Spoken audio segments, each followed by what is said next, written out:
Hi, welcome to Keith's Shop again.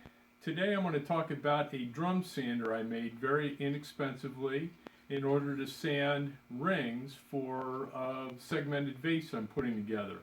Needed a way to get these things really flat before I glued them up, and a commercial drum sander wasn't in the market. So I have a Shopsmith, and I went ahead and saw a couple different examples on YouTube of how various people made drum sanders on the cheap that went on their lathes. So this is what I'm going to put together, and I will demonstrate how this thing works and how I made it, and I hope you enjoy it.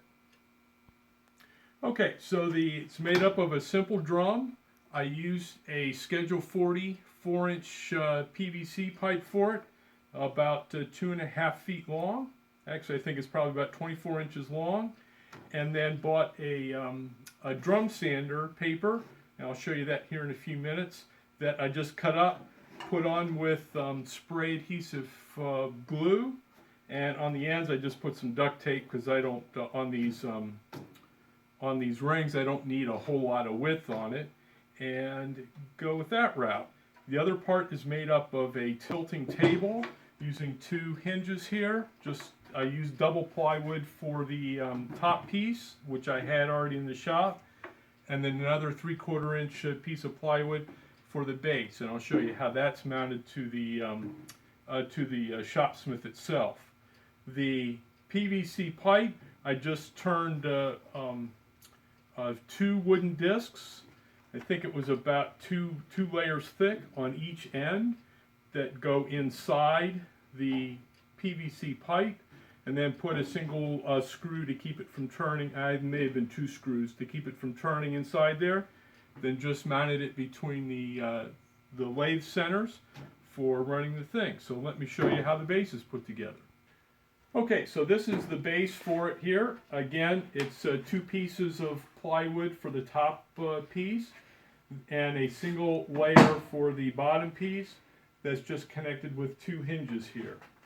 I also have just a threaded rod that I made a sort of a star adjuster on it, and then I mortised in for the nut on it, so that just sits in here.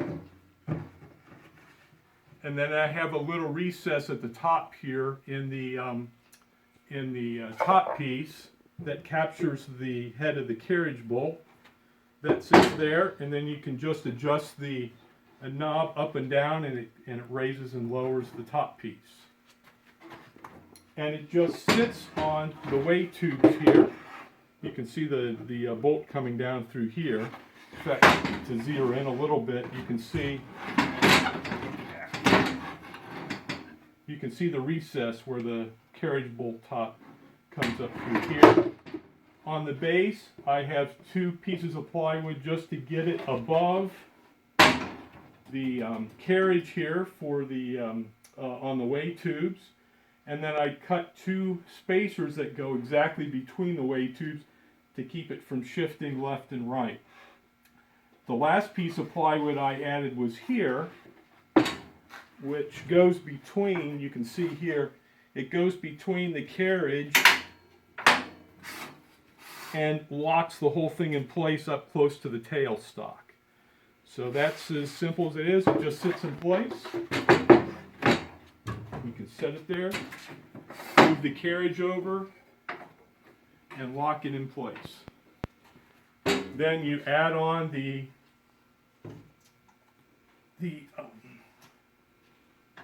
drum itself, and you can see the wooden end pieces here.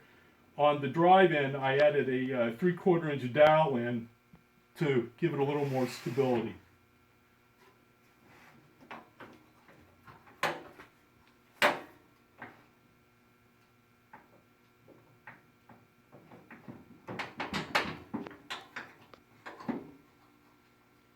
And I don't know what RPMs I run this thing. I've got it on roughly E on the speed dial for the Shopsmith.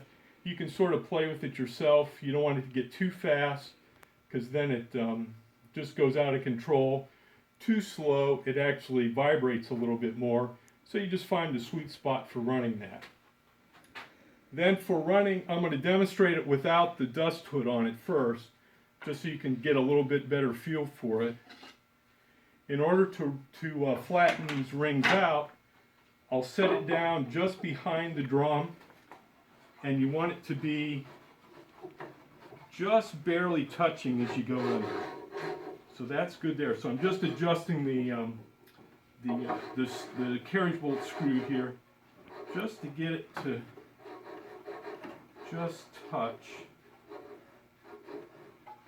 Come on. There it goes. And this thing will take the skin right off your knuckles. So what I have is just a piece of scrap plywood that's a little less thickness than the thickness of the rings, and I use that to push them through.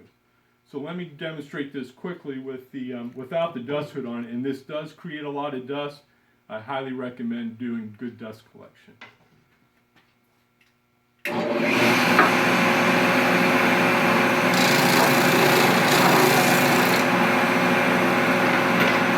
then I just adjust this about an eighth of a turn or so.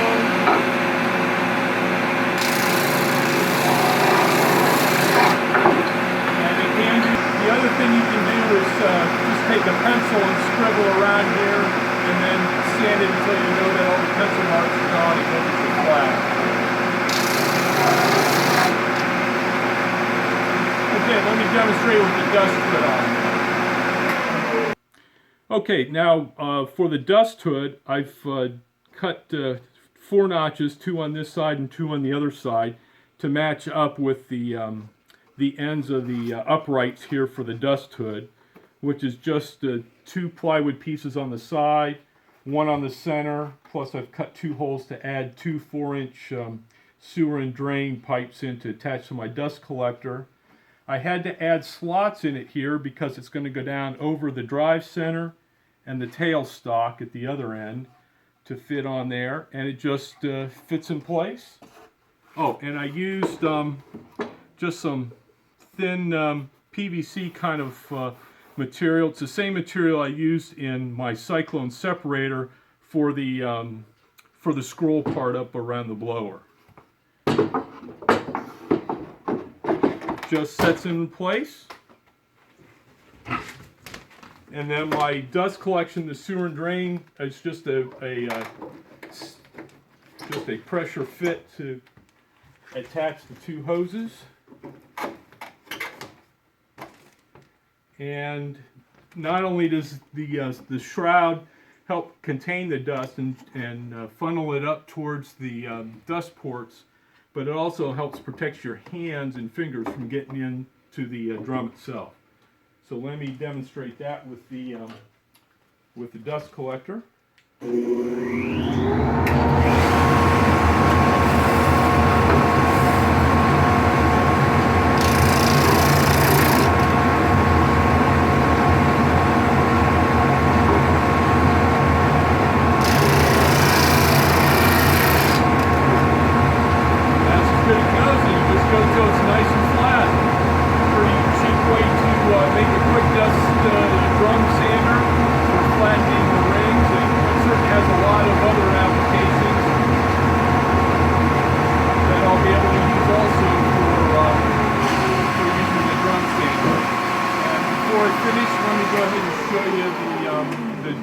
Belt that I used.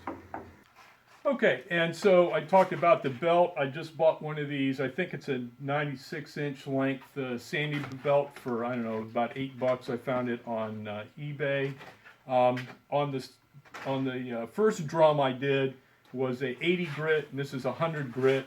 And eventually I'll probably just make a second drum, very easy to change in and out of the lathe, for changing the grit size, so you don't have to actually take the sanding paper off the drum itself.